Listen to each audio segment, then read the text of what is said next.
Sbarco questa notte in località Le Cannelle nel territorio di Isola Caporizzuto nel Crotonese. Sono 77 gli immigrati di varie nazionalità approdati sulle coste isolitane a bordo di un'imbarcazione. Sul posto sono intervenuti i carabinieri della stazione di Isola ed è entrata in azione la task force della Questura, Guardia di Finanza e Misericordia creata appositamente. Gli immigrati sono stati trasferiti al centro Sant'Anna per le operazioni di identificazione e per le prime assistenze.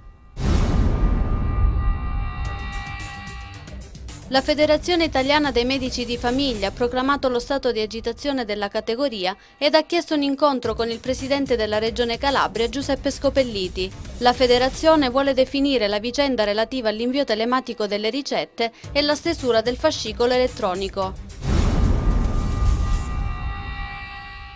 Stamattina presso la sede di Palazzo Alemanni il presidente della regione Giuseppe Scopelliti, l'assessore alla cultura Mario Caligiuri e il direttore generale dell'ufficio scolastico regionale della Calabria Francesco Mercurio hanno tenuto una conferenza stampa per presentare il bando Una scuola per la legalità, che prevede l'utilizzo dei lavoratori precari nei comuni ad alta densità mafiosa.